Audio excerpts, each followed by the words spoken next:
इस पावन गृह के पावन प्रांगण में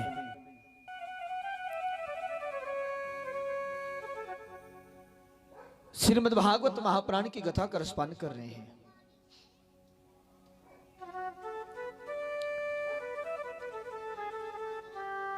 सुखदेव जी राजा परीक्षित जी से कहते हैं कि राजन,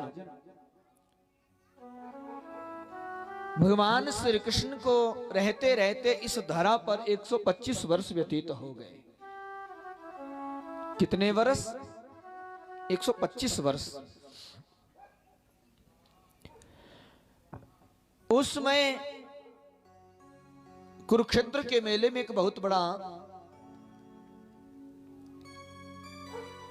कुंभ लगा और उस कुंभ के अवसर पर, उस मेले के अवसर पर सभी द्वारिका वासी कुरुक्षेत्र पहुंचे। उस पावन भूमि पर जब कुरुक्षेत्र पहुंचे तो वहां ब्रजवासी भी आए हुए थे।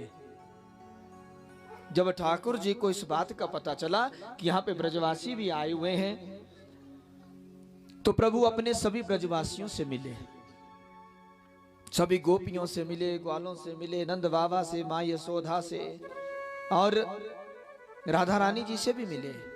जब राधा रानी जी से मिले थे तो राधा रानी जी ने उलाहना दी थी ठाकुर जी को। बोले प्रभु आप तो ऐसे चले गए, फिर मुड़ करके वापिस ही नहीं आए। आपने हमसे प्यार किया था, आपने हमें पहले बताना था कि हमें आपको छोड़ करके जाना है, तो हम आपसे प्यार ही नहीं करते। क्यों हम अपना समय तुम्हारे लिए लगाते? हमें पहले बता देते। पता है प्रभु, ये जो जुदाई का दर्द होता है ना, बड़ा कठिन होता है, बड़ा कठिन होता है। आज ठाकुर जी को उलाहना दे रही हैं श्री राधा रानी जी। ठाकुर जी भी आज सभी को आश्वासन दे रहे हैं। आज अपनी सभी रानियों से राधा रानी जी को मिलाया है। आज तक ठाकुर जी की रानियों ने राधा रानी जी को नहीं देखा था, और कुरुक्षेत्र के मेले में सभी रानियों को राधा रानी जी से मिलवाया। जब राधा रानी जी से रुक्मणी जी मिली ना, तो रुक्मणी जी राधा रानी जी को प्रेम विवश होकर के अपने शिविर में ले गई, और अपने शिविर में जाकर के वहां राधा रानी जी को गरम गरम दूध पीने के लिए दे दिया। और श्री राधा रानी जी प्रेम विवश होकर के उस गरम गरम दूध को पी गई। अब राधा रानी जी के हृदय में ठाकुर जी के चरण, जब वो दूध, गरम गरम दूध राधा रानी जी के हृदय में ठाकुर जी के उन चरणों के ऊपर पड़ा, तो ठाकुर जी के पांव जल गए, जल के ठाकुर जी के पांव।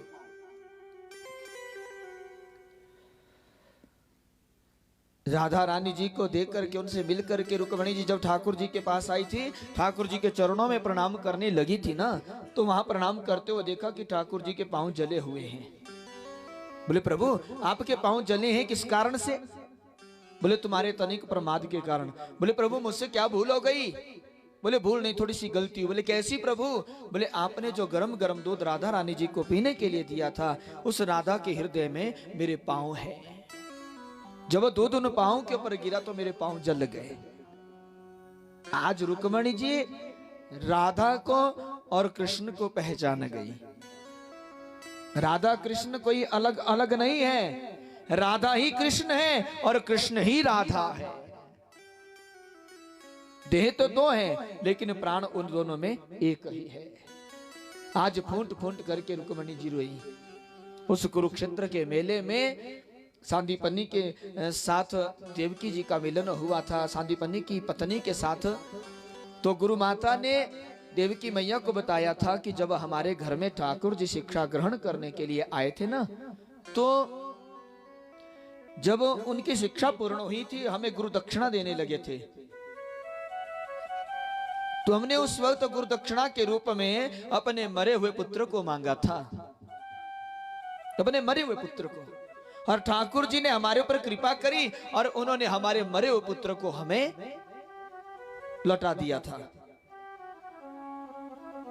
मरे हुए पुत्र को लौटा दिया था। कुरुक्षेत्र का मेला हुआ, सभी ब्रजवासी, सभी द्वारिकावासी अपने अपने स्थान को लौटाए। अब देवकी मैया को पता चला था कि सांदीपनि की पत्नी ने बताया था कि प्रभु ने उनके मरे पुत्र को उनको वापस दिया था। तो देवकी मैया जी को भी अपने 6 पुत्रों की याद आ गई। उन 6 पुत्रों की याद आ गई। और जब 6 पुत्रों की याद आई तो भगवान श्री कृष्ण से प्रार्थना करी कि प्रभु, कुरुक्षेत्र के मेले में सांदीपनि की पत्नी ने मुझसे कहा था कि जब ठाकुर जी हमारे घर में शिक्षा ग्रहण करने के लिए आए थे तो उन्होंने उनके मरे पुत्र को लौटा दिया था। तो मुझे भी अपने 6 पुत्रों की याद आ रही है, मैं जिन पुत्रों को मैंने अपने स्तन का भी पान नहीं करवाया। कंस ने उनको मौत के घाट उतार दिया। मुझे एक बार उनके दर्शन करवा दो, एक बार दर्शन करवा दो उनके। भगवान ने अपनी माता की आज्ञा का पालन किया और उसी समय सुतल लोक में चले गए। और सुतल लोक में जाकर के राजा बलि से उन 6 पुत्रों को मांगा। भगवान श्री कृष्ण ने कहा कि देखते राज, सृष्टि के प्रारंभ में स्वयंभू मनवंतर में प्रजापति महर्षि मरीचि की पत्नी उर्णा के गर्भ से समर, उदगीत, परिस्वंग, पतंग, क्षुद्र भ्रीत, गृहिणी नामक 6 पुत्र पैदा हुए थे। वे सभी देवता थे। ब्रह्मा जी का उपहास करने के कारण ब्रह्मा जी के शाप से उन्हें आसुरी योनि प्राप्त हुई थी। और वे हिरण्यकश्यपु के पुत्र हुए। फिर वे तप में लगे तो हिरण्यकश्यपु ने उन्हें श्राप दे दिया और वे काल नेमी के पुत्र बनकर के सदा निद्रा में रहने लगे, सदा निद्रा में रहने लगे। फिर योग माया ने उन्हें क्या किया, देवकी के गर्भ में स्थापित कर दिया।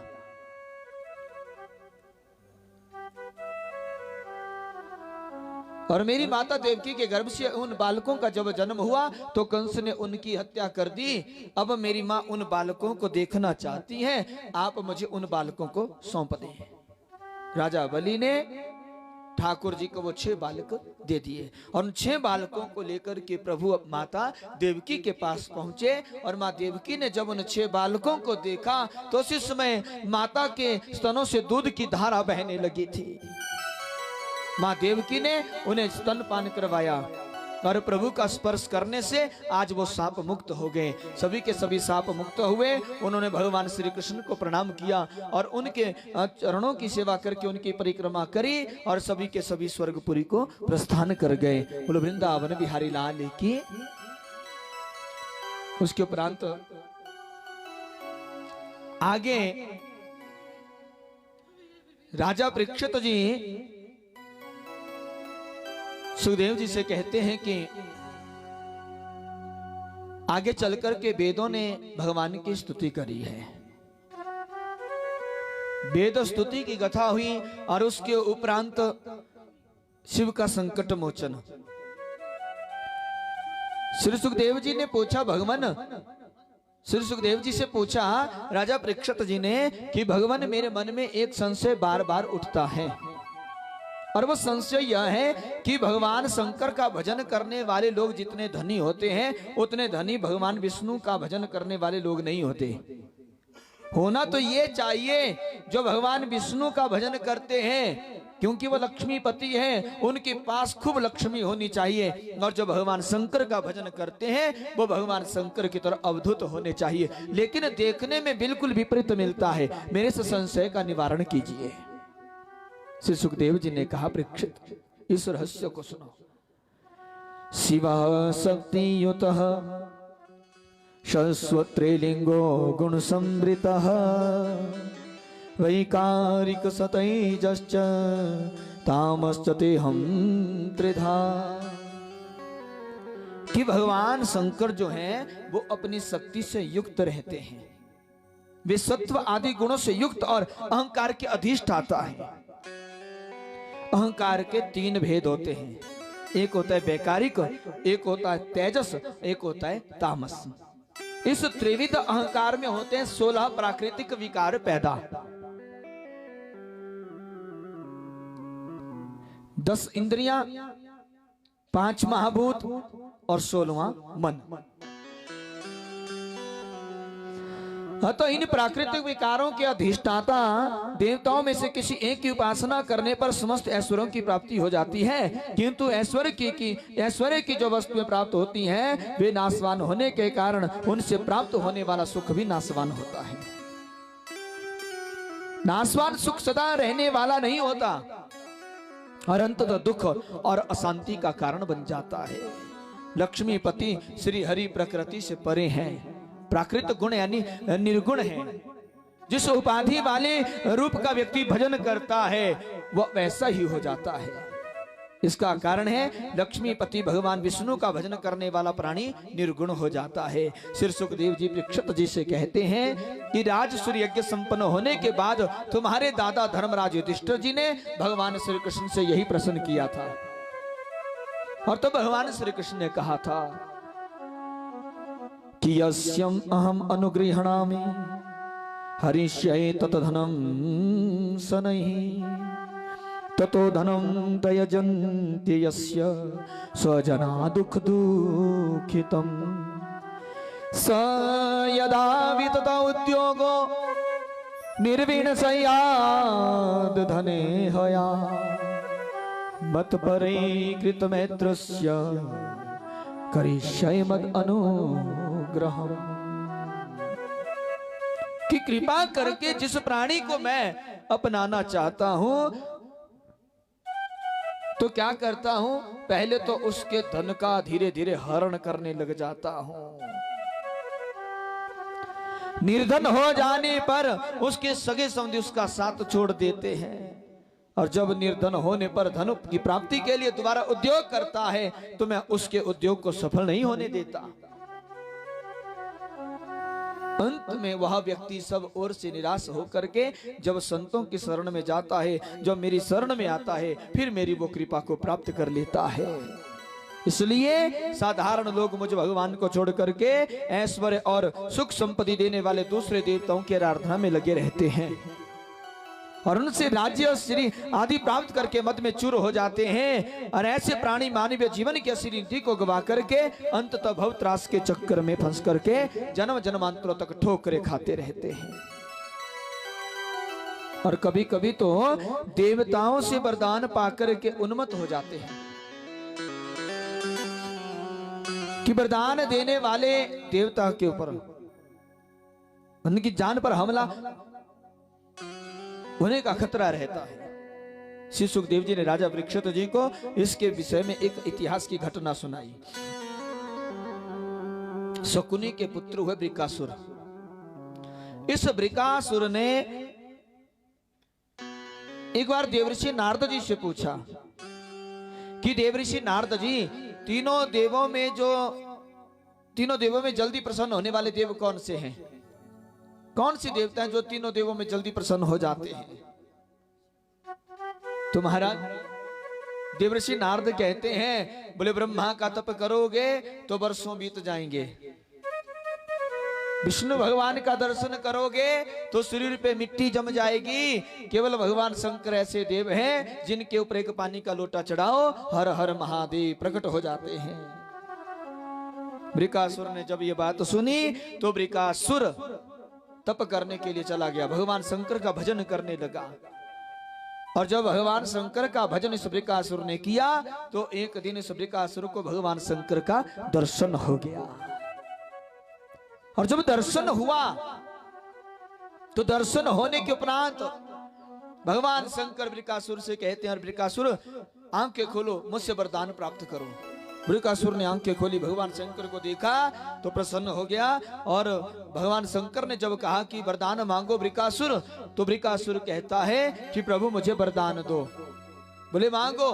बोले मैं जिसके भी सिर पर हाथ रखूं वो भस्म हो जाए, ऐसा वरदान। अब भोलेनाथ जी का नाम भोलेनाथ, बड़े भोले वाले हैं। उन्होंने भी अपने हाथ में एक लोहे का कड़ा पहना था, उसको उतारा और उस कड़े को उतार करके उस वृकासुर को दे दिया और उस कड़े को उसने धारण कर लिया। बोले वृकासुर, आज के बाद तुम जिसके ऊपर हाथ रखोगे वो भस्म हो जाएगा। अब बृकासुर ने अपना नाम बदल दिया, अपना नाम भस्मासुर रख दिया। अब इस भस्मासुर ने, इस बृकासुर ने सोचा अब भोलेनाथ का कड़ा मुझे मिल गया है, मैं जिसके भी सिर पर हाथ रखूं भस्म हो जाएगा, क्यों ना पहले से शंकर को ही भस्म करके देख लूं। और भगवान शंकर को भस्म करने के लिए दौड़ पड़ा। भगवान शंकर ने बृकासुर को अपनी ओर आते हुए देखा तो भगवान शंकर भागने लगे, आगे आगे भगवान शंकर, पीछे पीछे बृकासुर। और भगवान शंकर भागते भागते भागते एक गुफा के भीतर प्रवेश कर गए और भीतर से एक बहुत बड़ी चट्टान को रख दिया, बहुत बड़ी चट्टान को रख दिया। बृकासुर बाहर बैठ गया। अरे शंकर, कभी ना कभी तू बाहर आएगा, जिस दिन तू बाहर आएगा उस दिन मैं तुझे जला करके भस्म कर दूंगा, भस्म कर दूंगा।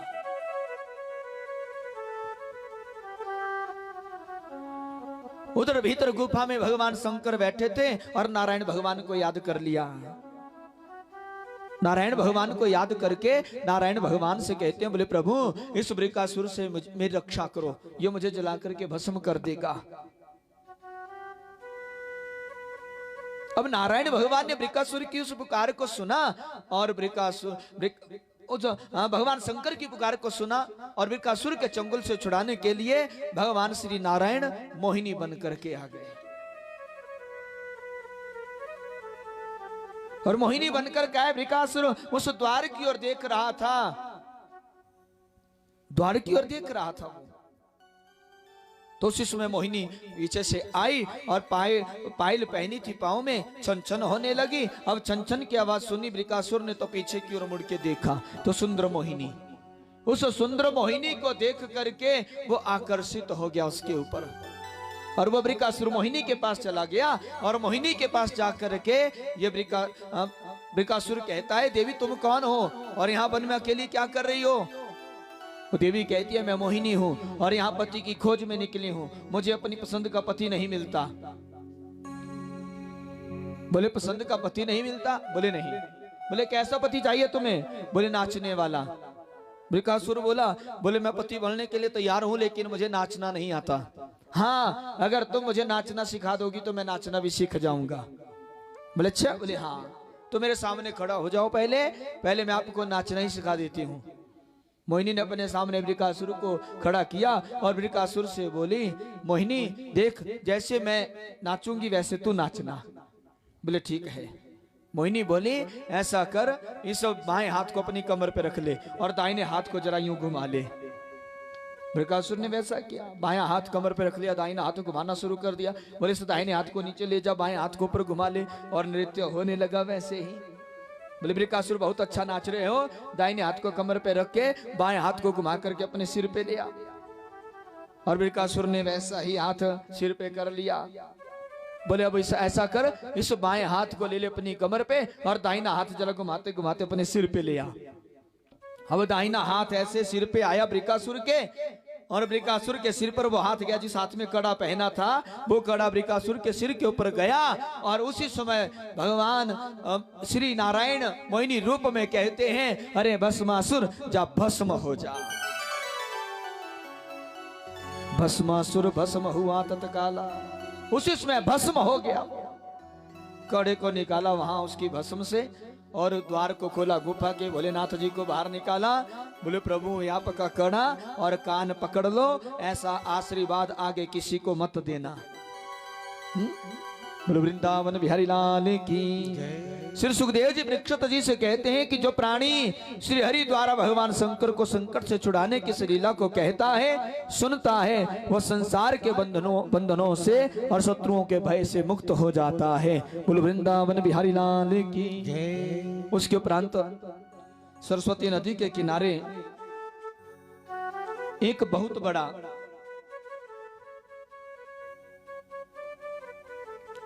यज्ञ चला हुआ था। जब यज्ञ चला हुआ था तो वहां उन सभी संत महात्माओं के बीच में एक विचार विमर्श हुआ। भाई तीनों देवों में सर्वश्रेष्ठ देव कौन है? कोई कहता ब्रह्मा श्रेष्ठ है, कोई कहता विष्णु श्रेष्ठ है, कोई कहता शंकर श्रेष्ठ है। सभी का आपस में विचार विमर्श हो रहा था। किसी का एक मत नहीं था, किसी का एक मत नहीं था। और क्या हुआ,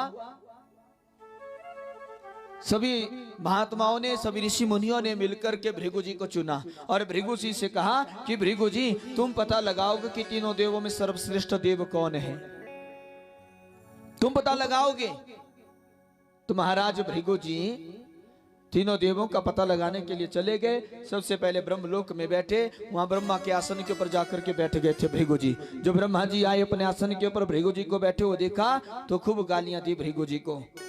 ब्रह्मा ने जब गालियां दी तो भृगु जी ने देखा कि ब्रह्मा जी को तो क्रोध है, ये श्रेष्ठ नहीं हो सकते, जिनके भीतर क्रोध होता है वो श्रेष्ठ नहीं होता।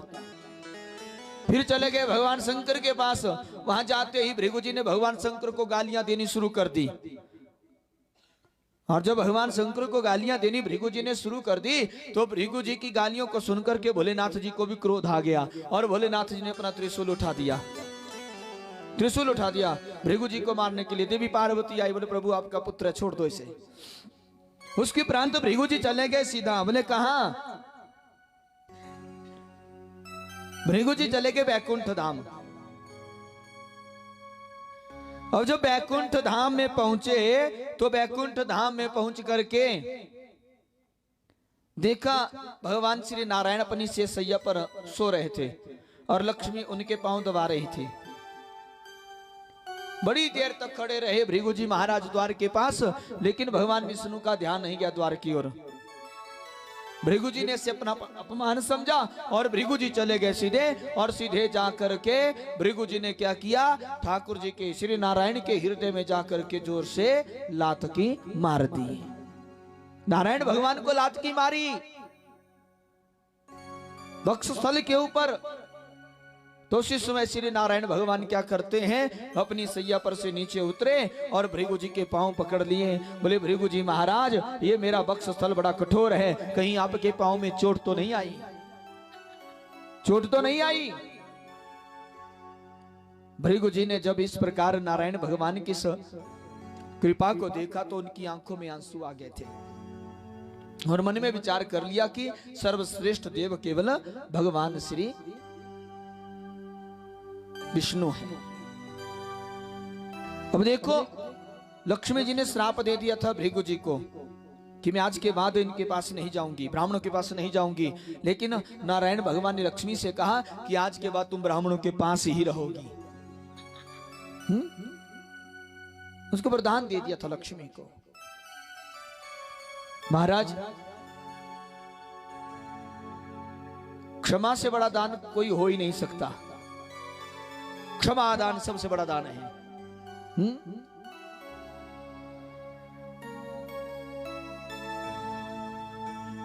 वैसे कहा भी है,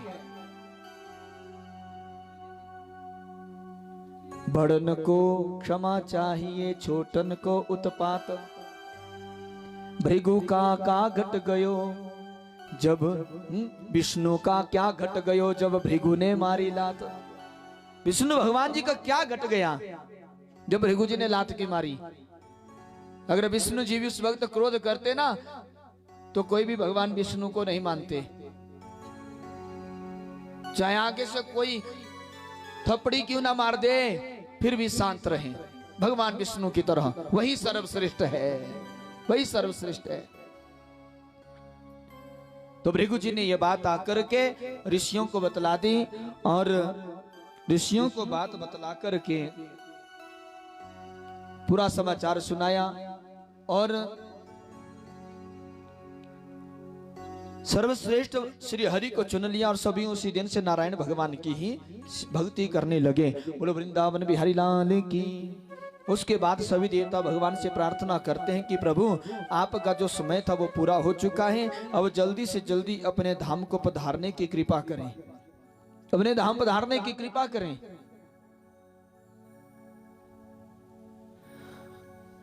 भगवान श्री कृष्ण कहते हैं सभी देवताओं से कि मैं बहुत जल्दी ही अपने धाम को पधारूंगा, अभी मुझे एक शेष कार्य करने को बाकी है। भगवान जानते थे कि अगर यदुवंशी इस धरा पर रहेंगे ना तो इनको मारने वाला आगे चलकर के कोई नहीं होगा। इसलिए भगवान ने उत्पात मचाना शुरू कर दिए थे द्वारिका में। वसुदेव जी ने एक बहुत बड़ा यज्ञ किया और उस यज्ञ में देवर्षि नारद जी का आना हुआ और देवर्षि नारद जी ने आकर के ज्ञान का उपदेश वसुदेव जी को दिया, जिस उपदेश को सुनकर के वसुदेव जी का जो मोह था वो दूर हो गया। अगर मोह को दूर करना है तो संतों का संग करो, संतों का संग करने से मोह दूर हो जाता है। बोलो वृंदावन बिहारी लाल की। भगवान ने अपनी माया द्वारिका में प्रकट कर दी है। कुछ ऋषि मुनि द्वारिका में आए रहने के लिए, तप करने के लिए, वहां तप करने लगे तो यदुवंशी राजकुमारों ने उन ऋषियों की परीक्षा करी और परीक्षा के लिए क्या किया, ये जो जाम्बवंती का पुत्र सांब था ना, इस सांब को सुंदर नारी बना दिया और उसके पेट के ऊपर लोहे का तसला बांध दिया। ऐसे बना दिया इसको मान लो कोई गर्भवती महिला हो। इस सांब को लोहे का तसला पेट पर बांध करके गर्भवती महिला बना करके उन ऋषियों के पास चले गए और ऋषियों के पास जाकर के ऋषियों से कहते हैं, ये यदुवंशी राजकुमार, अरे ऋषियों हमें बताओ किसके गर्भ से क्या पैदा होगा। यदुवंशी राजकुमारों की इस करतूत को ऋषि जान गए। यदुवंशी राजकुमारों की बात को सुनकर के ऋषि लोग कहते हैं, अरे यदुवंशी राजकुमारों तुम जानना चाहते हो किसके गर्भ से क्या पैदा होगा। बोले हाँ, बोले इस गर्भ से तुम सभी यदुवंशियों की मौत पैदा होगी, मौत पैदा होगी। यदुवंशी डर गए, वो राजकुमार डर गए और उन्होंने क्या किया, समुद्र के किनारे जाकर के उस सांब के पेट से तसले को खोला और तसले को खोल करके वहां पे घिसना शुरू कर दिया। और जब वो घिसना शुरू किया और घिसते घिसते घिसते लोहे के छोटे छोटे कंकर प्रभास क्षेत्र में जाकर के पहुंचे, जहां वो मुंज रूपी घास में प्रकट हो गए। मुंज जानते हैं आप?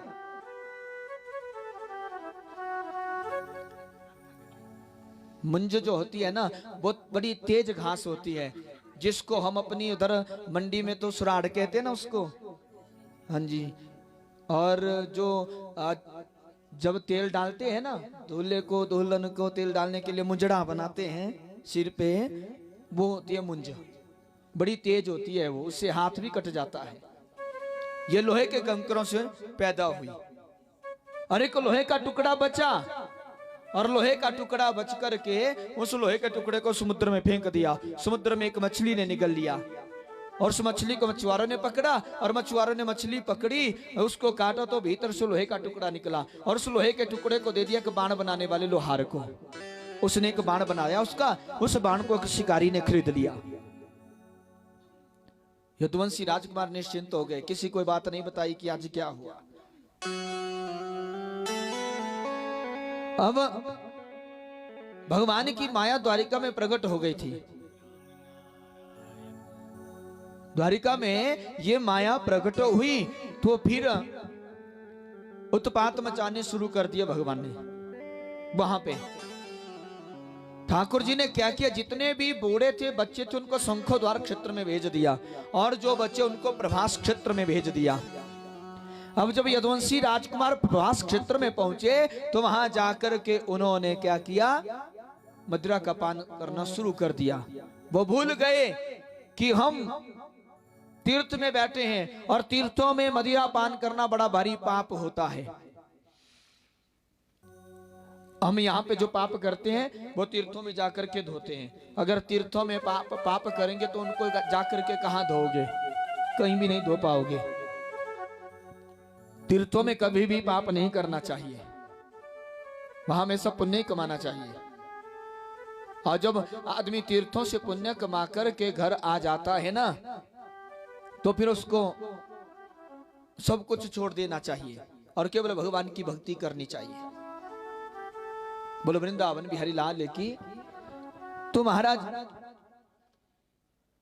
सभी यदुवंशियों को श्राप मिला है, भगवान को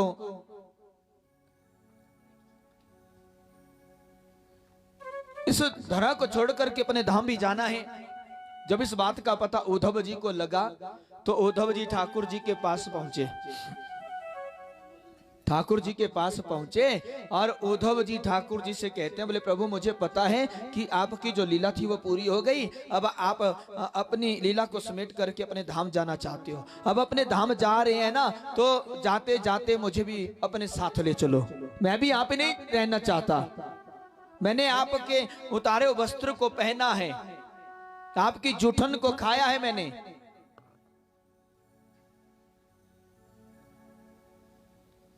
मेरे स्वामी, हम आपके उतारे वस्त्रों को पहनने वाले, आपकी जूठन खाने वाले हैं। हम आपकी माया पर अवश्य विजय प्राप्त कर लेंगे। सच तो यह है कि हमें आपकी माया का कतई डर नहीं है, डर है तो केवल आपके वियोग का। हम यह भी जानते हैं कि आपकी माया को पार कर लेना बड़ा कठिन है, परंतु इतना निश्चित है कि आपके भक्त जनों के साथ आपके गुणों और लीलाओं की चर्चा करते रहेंगे, और मनुष्य जैसी लीला करते हुए आपने जो कुछ किया है, कहा है, उसका स्मरण कीर्तन करते हुए हम इस दुस्तर माया को भी पार कर देंगे। बोलो वृंदावन भी हरिलाल की। यहाँ उद्धव जी से भूल हो गई। पहले तो उद्धव जी ने कहा कि हम यहाँ पे नहीं रहेंगे, हम आपके साथ जाएंगे। अब बाद में कह रहे हैं कि हम यहीं पे रह करके आपकी माया पर अवश्य विजय प्राप्त कर लेंगे। आज भगवान जान गए कि उद्धव जी मेरे साथ नहीं जाना चाहते, उद्धव जी यहीं रहना चाहते हैं। आज मेघ गंभीर वाणी से उद्धव जी से भगवान बोले हैं, उद्धव जी ना तो कोई किसी के साथ आता है, ना कोई किसी के साथ जाता है। जीव इस धरा पर अकेला आता है और अकेला ही भगवान के धाम को चला जाता है। यही यहाँ का अटल सत्य है, यही यहाँ का सत्य है। तुम्हारा अनुमान ठीक है, जो कुछ तूने कहा वो तुम्हारा अनुमान ठीक है। मैं इस धरा पर से अपनी लीला समेट करके अपने धाम को चला जाऊंगा, और थोड़े दिनों में फिर कलयुग का बोलबाला हो जाएगा। और जब कलयुग का बोलबाला हो जाएगा तो तुम एक जगह स्थिर मत रहना, स्वच्छंद होकर के पृथ्वी में विचरण करते रहना समदृष्टि से। देखो उद्धव जी, जो मन, आंख, वाणी, कान आदि सोचने, सुनने, देखने, बोलने में आता है, सब काल के वेग से पैदा होने वाला है और नाशवान होने वाला है। मुझ भगवान को छोड़ करके सारा संसार झूठा है, नाशवान है। संसार का सारा दृश्य प्रपंच माया मात्र है। अतः इंद्रिय समूह को नियंत्रित करके एकाग्र चित्त से इस जगत को अपने भीतर ही देखो और अपने आप को मुझ अधीश्वर से अभिन्न मानो। इस तरह भगवान ने उद्धव जी को त्याग का, संन्यास का उपदेश दिया है। उद्धव जी ने कहा, बोले प्रभु ये त्याग का और संन्यास का जो आपने उपदेश दिया है ये बड़ा कठिन है, कोई सरल मार्ग बताने की कृपा करें, सरल मार्ग बताने की कृपा करें। प्रभु कहते हैं, ये जो मैंने तुम्हें मनुष्य शरीर दिया है ये तुम्हारे ऊपर थोड़ी कृपा करी है। जो व्यक्ति अपना कल्याण खुद ना चाहता हो तो दूसरा उसका कहां तक कल्याण करेंगे।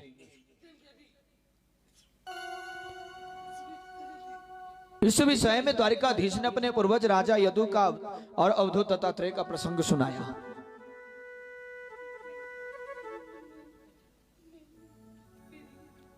ठाकुर जी उद्धव जी से कहने लगे कि हमारे पूर्वज यदु जी बड़े धर्म बेता,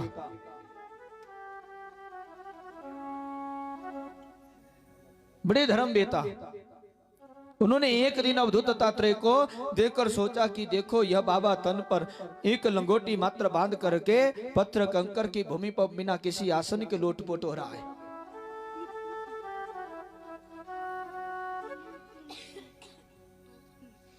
इसके पास सुख आराम की कोई वस्तु नहीं है, किंतु फिर भी कितना शांत है, प्रसन्नचित है, चेहरे पर तेज है, वाणी में मिठास है। इसके पास खड़े होने से ही शांति मिल रही है। इधर मेरे पास पूरा साम्राज्य ऐसो आराम की वस्तुओं की भरमार है, परंतु इतना कुछ होने पर भी मैं अशांत हूं, दुखी हूं और तनाव में जी रहा हूं। अपने मन की शंका के समाधान हेतु यदु जी भगवान दत्तात्रेय के चरणों में प्रणाम करके पूछने लगे, बाबा आपके पास ऐसी क्या चीज है जिसके कारण आप इतने तेज और इतने शांत और आनंदित हैं। भगवान दत्तात्रेय ने कहा, बेटा मेरे पास आत्मा का और परमात्मा का ज्ञान है।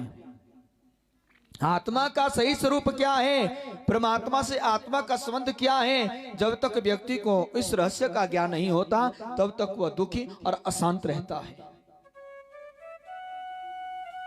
दुनिया के नाशवान भौतिक पदार्थ व्यक्ति को क्षणिक सुख तो दे सकते हैं, किंतु शाश्वत सुख और आनंद नहीं दे सकते।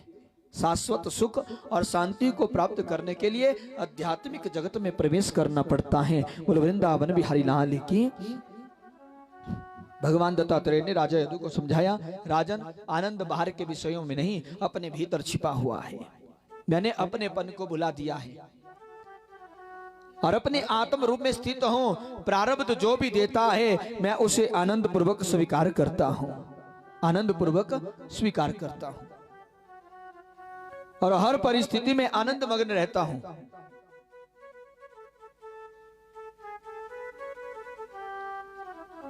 हर स्थिति में आनंद मग्न रहता हूं।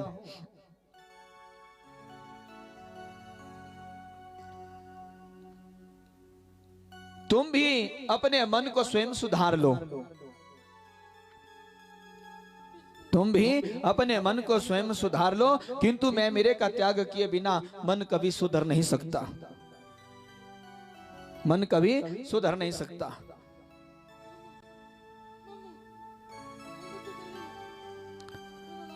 दत्तात्रेय यदु जी से कहते हैं कि मैंने 24 गुरुओं से शिक्षा ग्रहण करी है, 24 गुरुओं से शिक्षा ग्रहण करी है मैंने। मनुष्य को स्वयं अपनी ओर से सर्वत्र सबसे शिक्षा लेने के लिए सतत सावधान रहना चाहिए और मनुष्य अगर चाहे तो हर प्रसंग में किसी न किसी से कुछ न कुछ शिक्षा ग्रहण कर सकता है। ये जो धरती है ना, ये मेरा पहला गुरु है। ये धरती मुझे सिखाती है सबके प्रति सद्भाव और सहन शक्ति। ये धरती सिखाती है कि अपराध करने वाले को भी क्षमा कर दो। और दूसरा गुरु मेरी वायु, वायु से मैंने निसंगता सीखी है। तीसरा गुरु है मेरा आकाश, आकाश से मैंने सीखा है कि आत्मा आकाश की भांति व्यापक, निर्लेप, अनादि और अविनाशी है। जल मेरा चौथा गुरु है, जल से मैंने शीतलता का और मधुरता का उपदेश पाया है। और अग्नि मेरा पांचवा गुरु है, अग्नि ने मुझे पवित्रता सिखाई है। छठे गुरु मेरे चंद्रमा है, चंद्रमा ने मुझे समता सिखाई है। सातवें गुरु मेरे सूर्य हैं, सूर्य ने मुझे सिखाया है परोपकारी बनो किंतु अभिमान मत करो। आठवें गुरु मेरे कबूतर हैं, कबूतर ने मुझे सिखाया है कि किसी की मृत्यु पर ज्यादा रो मत, क्योंकि रोने वाले ने भी एक न एक दिन इस दुनिया को छोड़ करके वहां जाना है। मेरा 9वां गुरु अजगर हुआ, अजगर से मैंने सीखा है प्रारब्ध अनुसार जो कुछ मिले उसी में संतुष्ट रहें। मेरा 10वां गुरु समुद्र हुआ, वर्षा काल में ज्यादा जल मिलने से वह छलकता नहीं और गर्मियों में जल न मिलने से वह सूखता नहीं। इसी तरह मनुष्य को प्रसन्न, गंभीर, अनंत, अपार होना चाहिए। मेरा 10वां गुरु समुद्र हुआ, वर्षा काल में ज्यादा जल मिलने से वह छलकता नहीं, गर्मियों में जल न मिलने से वह सूखता नहीं। इसी तरह मनुष्य को प्रसन्न, गंभीर और अनंत, अपार होना चाहिए। बोलो वृंदावन बिहारी लाल की। मेरा 11वां गुरु हुआ पतंगा, ये दीपक की लौ पर मोहित होकर के उसके पास जाता है और जल करके अपना सर्वनाश कर बैठता है, मर जाता है। इसी तरह मनुष्य भी माया पर मोहित होकर के उसमें फंस जाता है और अपना सर्वनाश कर बैठता है। बोलो वृंदावन बिहारी लाल की। मेरा 16वां गुरु हुआ भमरा, भमरे से मैंने सीखा है कि जहां से रस मिले वहां से ले लेना चाहिए। भमरे से मैंने सीखा है कि संसार की किसी वस्तु, व्यक्ति और बहु पदार्थ में आसक्ति मत रखो। भमरा लकड़ी में छेद करके निकल सकता है, किंतु कमल की कोमल कोमल पंखुड़ी में छेद नहीं कर सकता। इसका कारण यह है कि भमरे की कमल में जो है आसक्ति होती है और इसी आसक्ति में फंस करके कमल की पंखुड़ी में बंद होकर के अपने प्राणों से हाथ धो बैठता है। वृंदावन बिहारी लाल की। मेरा 13वां गुरु हुआ हाथी, हाथी से मैंने सीखा है कि व्यक्ति को स्त्री से ज्यादा ममता नहीं रखनी चाहिए, आसक्ति नहीं रखनी चाहिए। हाथी स्पर्श सुख की लालसा के कारण बंधन में पड़ जाता है। मेरा 14वां गुरु हुआ मधुमक्खी, मधुमक्खी से मैंने सीखा कि ज्यादा जोड़ो मत, धन का संग्रह करने के बदले उसको दान करो। मधुमक्खी शहद इकट्ठा करती है ना, तो एक दिन शहद निकालने वाले आते हैं और सारा शहद निकाल करके ले जाते हैं। आदमी जोड़ने के लिए लगा रहता है, पैसा पैसा पैसा जोड़ता रहता है। और महाराज जब सरकार को पता चलेगा ना किसके पास इतना पैसा है, तो फिर क्या करेगी, टैक्स से लाद देगी, है ना। नहीं तो नोटबंदी भी हो जाती है। बोलो वृंदावन बिहारी लाल की। सरकार से अगर आप धन को बचा लेंगे तो फिर सरकार से आप धन को बचा लेंगे ना। बोलो वृंदावन बिहारी लाल की। तो महाराज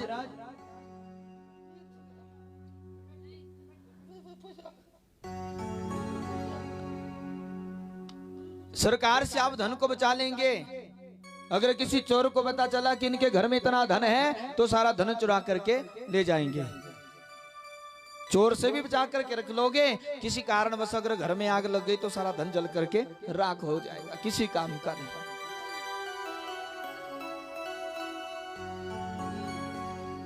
तो महाराज मधुमक्खी मैंने सीखा है कि ज्यादा जोड़ो मत, धन का संग्रह करने से दान करो।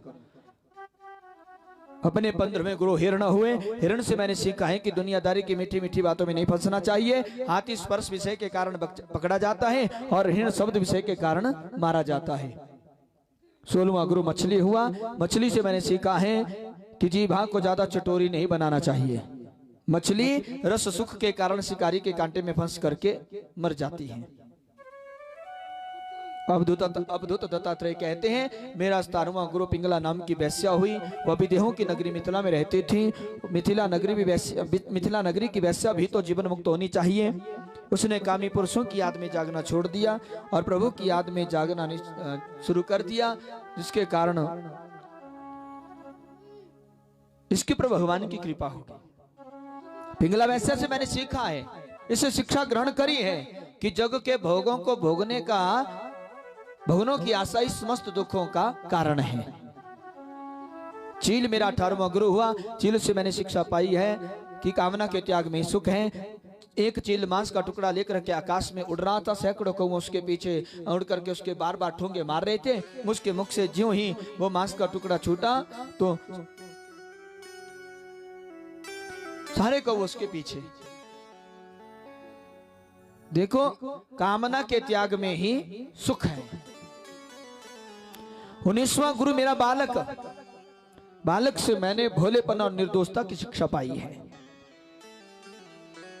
निर्दोषता की शिक्षा पाई है। 20वां गुरु कुमारी कन्या हुई। कुमारी कन्या से मैंने उपदेश लिया है कि बहुत लोगों के बीच में रहने से लड़ाई झगड़ा होने की संभावना बनी रहती है, इसीलिए साधु को अकेले रहना चाहिए।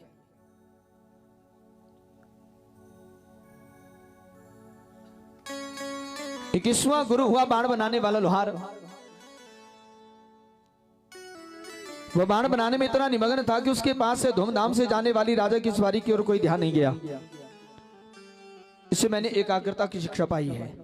सांप मेरा 22वां गुरु है। जैसे सांप चुप और अकेला रहता है, लोगों के सामने नहीं रहता, अपने लिए घर नहीं बनाता, चूहे की खोदी हुई बिल में रहता है, इसी तरह अवधूत को रहना चाहिए।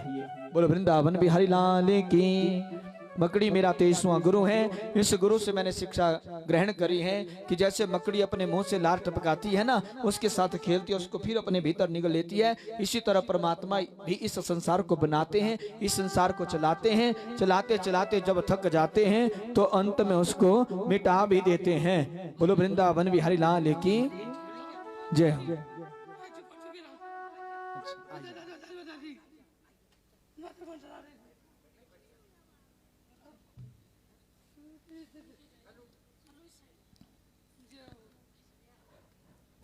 मेरा 24वां गुरु है भृंगी। इस भृंगी से मैंने शिक्षा पाई है कि एकाग्र मन से व्यक्ति जिस वस्तु का ध्यान करता है उसको वही प्राप्त हो जाती है। जैसे कीट भृंगी का ध्यान करते करते भृंगी बन जाता है, वैसे ही मनुष्य भगवान का ध्यान करते करते एक दिन भगवान बन जाता है। बोलो वृंदावन बिहारी लाल की भगवान दत्तात्रेय कहते हैं इन 24 गुरुओं से मैंने शिक्षा पाई है। इन 24 गुरुओं से शिक्षा पाकर के जब जा रहा था तो जाते जाते मैंने एक दृश्य देखा। एक स्त्री उपले बना रही थी। उपले बनाते उस स्त्री को देखा तो उससे पूछा कि तुम क्या कर रही हो। उसने कहा बोले मैं उपले बना रही हूँ। बोले क्यों? बोले अपने घर का गुजारा करने के लिए। इन उपलों को बना करके इनको बेचूंगी और जो इनसे मुझे धन मिलेगा उससे मैं अपने घर का गुजारा करूंगी। बोले नाम क्या है तुम्हारा? बोले मेरा नाम लक्ष्मी है। नाम लक्ष्मी और उपले बांट करके घर चलाती है। थोड़ा आगे चले, आगे चल करके देखा तो एक व्यक्ति भिक्षा मांग रहा था। उस व्यक्ति को भिक्षा मांगते हुए देखा। उस व्यक्ति से पूछा बोले तुम क्या कर रहे हो? बोले मैं भिक्षा मांग रहा हूँ। बोले क्यों? बोले अपने घर का गुजारा करने के लिए। बोले नाम क्या है तुम्हारा? बोले मेरा नाम है धनपत, धन का पति, और मांगे भिक्षा। आगे चला तो आगे चलते चलते मैंने देखा एक अर्थी जा रही थी। उस अर्थी को जाते हुए देखा तो लोगों से पूछा कि तुम किसे लेकर के जा रहे हो? बोले व्यक्ति की मृत्यु हो गया, उसे शमशान घाट जलाने के लिए जा रहे हैं। बोले अच्छा मृत्यु हो गई? बोले हाँ। बोले क्या नाम था इसका? बोले अमर सिंह। नाम अमर सिंह और वह चलवसा। तो दत्तात्रेय जी कहते हैं लक्ष्मी थी जो उपले बांटे, धन मत मांगे भिक्षा। अमर सिंह थे जो चल बसे, अब क्या लेने किसी से शिक्षा। अपने इस शरीर को ही अपना गुरु बना लिया। यह शरीर भी हमें जीना मरना सिखाता है। जीना और मरना इस शरीर के साथ लगा रहता है। इस शरीर को पकड़ करके रखने का एकमात्र फल यह है कि दुख पर दुख भोगते जाओ। विवाह करो, पुत्र पैदा करो, मकान बनाओ, दुकान जाओ, धन इकट्ठा करो, बस यही उधेड़ बुना हमेशा सिर पर सवार होती है। और जब सब कुछ ठीक ठाक होने लग जाता है ना तो अंत में काल का नोटिस आ जाता है और फिर सब कुछ छोड़ छाड़ करके कितने यहाँ से जाना पड़ता है। बोल वृंदावन बिहारी लाल की। देखो बहुत जन्मों के बाद यह मनुष्य शरीर मिलता है। 84 लाख योनियां हैं। उन 84 लाख योनियों में सबसे अंतिम योनि होती है मनुष्य की। इस मनुष्य शरीर में आकर के जो भगवान का भजन करता है उसको फिर आगे किसी योनि में नहीं आना पड़ता, उसको मोक्ष मिल जाता है।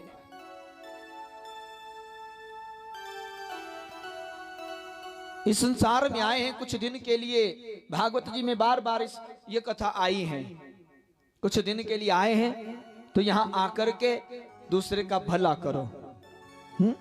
किसी का दिल मत दुखाओ, किसी को सताओ मत। बाकी ये जो सुख दुख लगे रहते हैं ना, ये सब कर्मों के हैं। जो हमारे भाग्य में लिखा है वो हमें भोगना ही पड़ेगा, उसको कोई नहीं मिटा सकता। बड़े बड़े हुए, उन्होंने अपने भाग्य को मिटाना चाहा लेकिन वो भी नहीं मिटा सके। लेख को मिटाना चाहा उन्होंने लेकिन वो भी नहीं मिटा सके। जो भाग्य में होता है वो भोगना ही पड़ता है। क्या सुख क्या दुख है सब कर्मों की है परछाया।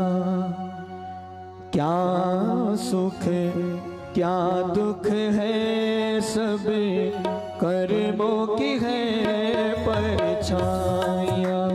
जीवन सफल न हो जब तक दिल में छुपी हो बुराइयां।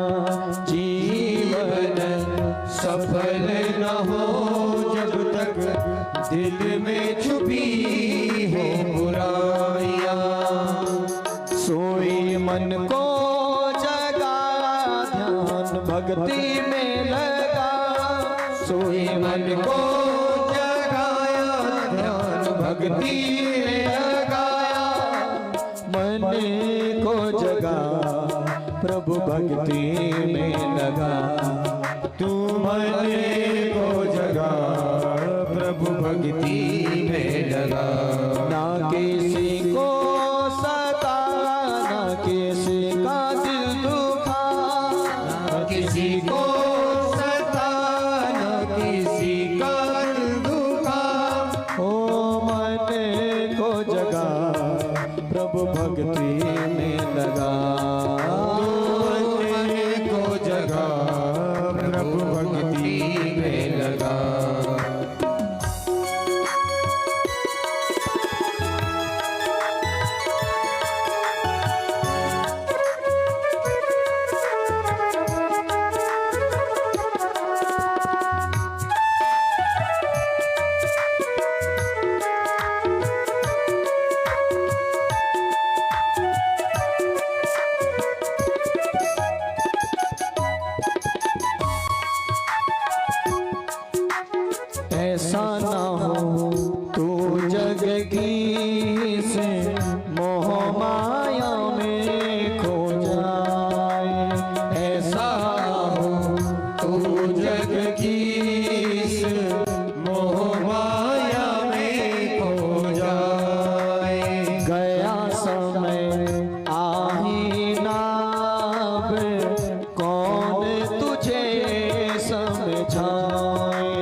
जग तेरा ना मेरा एक दिन होना है जुदा।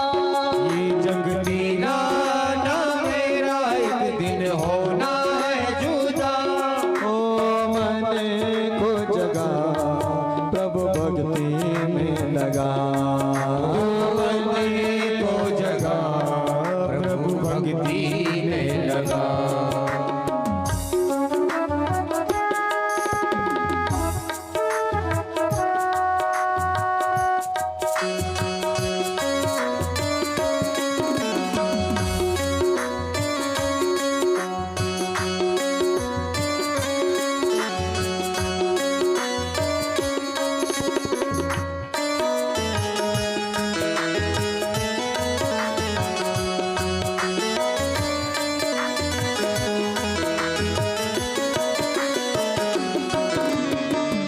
भक्ति बिन ये जीवन जैसे जल के बिना हो गगरिया।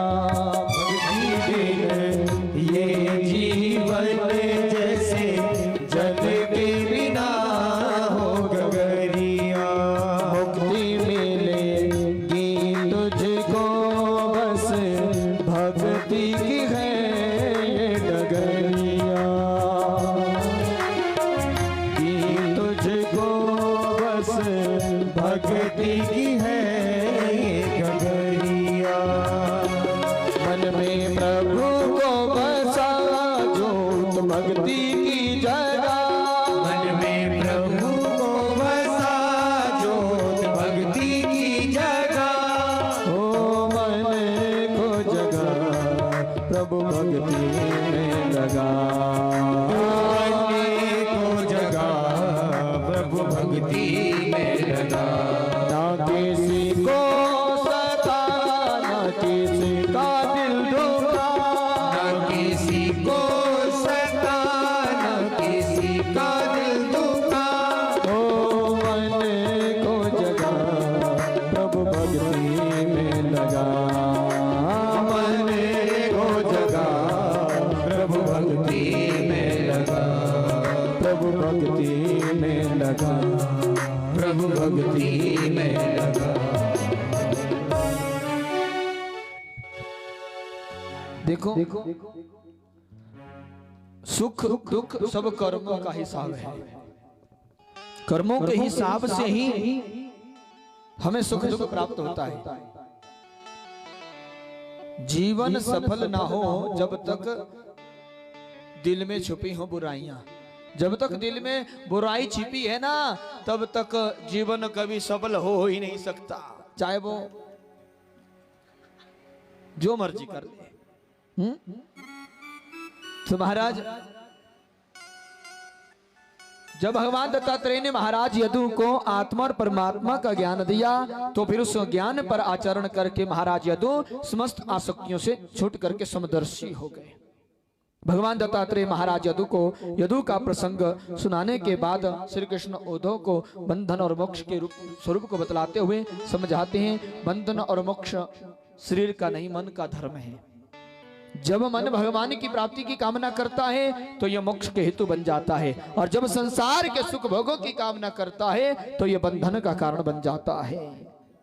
बहुत सा ज्ञान ठाकुर जी ने उद्धव को दिया। उद्धव जी जहाँ भगवान की अमृतमयी कथा लीला नहीं होती, जहाँ भगवत रस से परिपूर्ण संत जन नहीं रहते, जहाँ पूजा अर्चना नृत्य गीत आदि के साथ यज्ञ पुरुष भगवान के महोत्सव नहीं मनाए जाते, उनकी पूजा अर्चना नहीं की जाती, वो चाहे स्वर्गलोक या ब्रह्मलोक ही क्यों ना हो, उनका कभी भी सेवन नहीं करना चाहिए। उद्धव जी यही सीधा सा सीधा भागवत धर्म है। उद्धव जी को ज्ञान का उपदेश दिया। उद्धव जी की आंखों में आंसू आगे, गला घोंटने लगा, प्रभु के चरण छुए, प्रभु की स्तुति करी और भगवान से कहा, बोले प्रभु मुझे अब क्या आज्ञा है, मैं कहाँ जाऊं? बोले तुम सीधा बद्री विशाल चले जाओ। उद्धव जी बद्री विशाल की ओर चल पड़े। इधर भगवान ने अपनी माया द्वारिका में प्रकट कर दी थी। प्रभास क्षेत्र में सभी यदुवंशी मदिरा का पान कर रहे थे। भूल गए कि हम तीर्थ में बैठे हैं।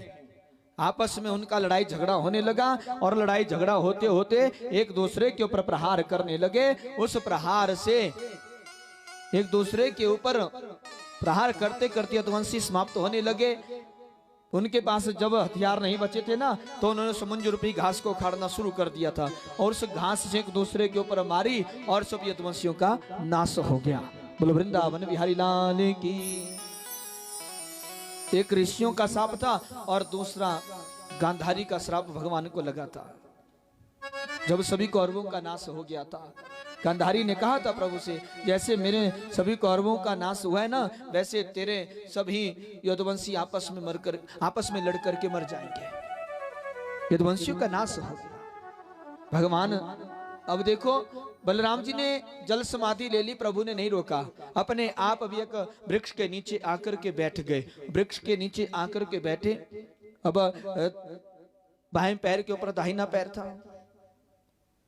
वहां पीतांबर ओढ़ा था प्रभु ने, पीले रंग का वस्त्र। उस पीतांबर को जब देखा प्रभु ने, प्रभु के उस शिकारी ने, तो शिकारी ने सोचा कि यहाँ पे जरूर कोई स्वर्ण हिरण होगा।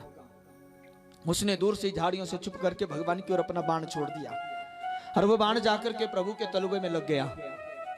और शिकारी दौड़ा दौड़ा गया और दौड़े दौड़े जाकर के जब वहां प्रभु को देखा तो घुंट घुंट करके रोने लगा। बोले प्रभु मुझे क्षमा करो, मुझे मालूम नहीं था कि यहाँ आप बैठे थे, मैंने तो सोचा यहाँ स्वर्ण हिरण है। प्रभु कहते हैं, अरे जरा व्याध, ये तो होना ही था। पिछले जन्म में तूने मुझे छुप करके मारा था, इस जन्म में पिछले जन्म में मैंने तुम्हें छुप करके मारा था, इस जन्म में तुमने मुझे छिप करके मार दिया। पिछले जन्म में ये शिकारी बाली था और प्रभु श्री कृष्ण राम थे। अगले जन्म में यही राम कृष्ण बन करके आए और बाली शिकारी बन करके आए और शिकारी ने अपना बदला पूरा कर लिया। बोलो वृंदावन बिहारी लाल की। जरा व्याध को स्वर्गपुरी भेज दिया। उसी समय वहां पे अर्जुन आए, अर्जुन को हस्तिनापुर में भेज दिया। दारू काया उसको शंखद्वार क्षेत्र में भेज दिया। और फिर उद्धव जी वहां पे आए थे। उद्धव जी भी घुंट घुंट करके रोने लगे थे। उद्धव जी को आश्वासन दिया था कि उद्धव जी मैं इस धरा से कहीं नहीं जा रहा हूं, मैं तो भागवत धर्म में ही अपना निवास करके रहूंगा। ये जो भागवत है ना, इस भागवत में ही भगवान का वास है। जो भी 7 दिन तक भागवत की कथा को बड़े ध्यान से सुनता है, बड़े प्रेम से सुनता है, क्रोध नहीं करता, उसको अवश्य भगवान का दर्शन 7 दिन के भीतर हो जाता है। बोलो वृंदावन बिहारी लाल की। उसके उपरांत मैत्र जी वहां पे आए। मैत्र जी को ज्ञान का उपदेश दिया। मैत्र जी से कहा कि तुम्हारा मिलन विदुर जी से होगा, तुम विदुर जी को ज्ञान का उपदेश देना। और फिर प्रभु को लेने के लिए विमान आया। प्रभु उस विमान में बैठे और उस विमान में बैठ करके अपने धाम को प्रस्थान कर गए। बोलो वृंदावन बिहारी लाल की। सुखदेव जी महाराज से परीक्षित पूछते हैं कि यदुवंशी शिरोमणि भगवान श्री कृष्ण के सुधाम जाने के बाद इस पृथ्वी पर किस किस का राज्य चला और आगे किसका राज्य होगा, वो मुझे बतलाने की कृपा करें। सुखदेव जी ने कहा, जरासंध के पिता बृहद्रथ के वंश का अंतिम राजा होगा पुरंजय। पुरंजय के मंत्री का नाम होगा शुनक। वह पुरंजय को मार करके पुत्र प्रद्योत को सिंहासन पर बिठाएगा। बाद में इस भारत खंड में नंद, चंद्रगुप्त और शोक आदि राजा होंगे। उसके बाद 8 एवं 10 अंग्रेजी राजा राज्य करेंगे।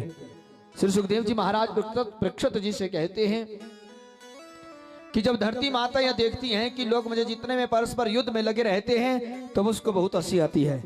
वो सोचती हैं कि पानी के बुलबुले जैसे लोग शरीर को कितना महत्व देते हैं। वे भूल जाते हैं कि मृत्यु लोक में बैठे हैं, यह अमर लोक नहीं है। यह शरीर और संसार थोड़े ही दिनों के लिए मिला है, फिर सब कुछ खत्म होने वाला है। बड़े बड़े राजा महाराजा आए, इस संसार को मेरा मेरा कह करके यहाँ से चले गए। आगे चल करके कलयुग के बारे में बतलाया। आने वाले कलयुग में जब घोर कलयुग होगा ना, तो उस घोर कलयुग में शिष्य मनमानी करेंगे। गुरु के आदेश की अवज्ञा और उनका अपमान करने वाले होंगे। गुरु शिष्यों के अदालती झगड़े चलेंगे। पुत्र माता पिता की हत्या करेंगे। पत्नी अपने बेटे से मिलकर के अपने पति का वध करने वाली होंगी। स्त्रियां कठोर स्वभाव वाली हो जाएंगी, कटुभाषणी हो जाएंगी। सास बहू का चूहे बिल्ली जैसा बैर होगा। लोग अपनी भारतीय संस्कृति को छोड़ विदेशी सभ्यता बनाएंगे। कलयुग में बिना समय की वर्षा होगी। अनाजों में कोदों का अनाज अच्छा समझा जाएगा। ऐसा मत सोचना कि मैं अपनी तरफ से बोल रहा हूं, ये भागवत जी में ही लिखा है, मैं भागवत जी से ही बोल रहा हूं। कलयुग के लोग भोग के ब्रह्म ज्ञान की बातें करने वाले होंगे, बड़ी बकवाद करेंगे। सभी धर्म आचरण से गिर जाएंगे। जप तप पूजा पाठ यज्ञ भगवत नाम भगवत सेवा और सुमिरन में लोगों की आस्था नहीं होगी। प्रिय परीक्षित, घोर कलयुग आने पर ना मनुष्य की आयु वीर्य बुद्धि बल तेज का ह्रास हो जाएगा और उस समय मनुष्य की अधिक से अधिक आयु कितनी होगी?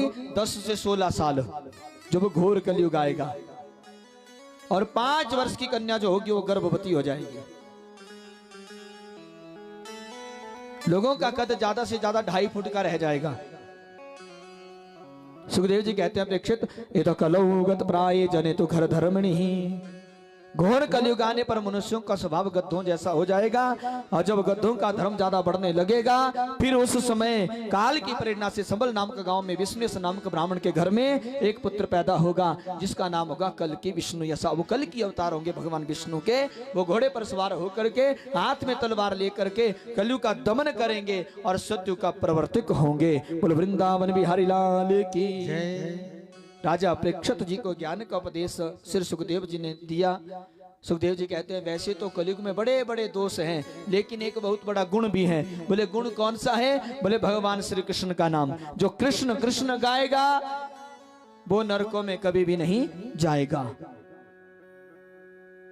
देखो सतयुग में ध्यान करने से, त्रेता में यज्ञ अनुष्ठान करने से, द्वापर में विधि विधान पूर्वक संकीर्तन करने से, विधि विधान पूर्वक भगवान की सेवा करने से जो फल प्राप्त होता था वही फल केवल कलयुग में भगवान का संकीर्तन करने से ही प्राप्त हो जाएगा। बोलो वृंदावन बिहारी लाल की।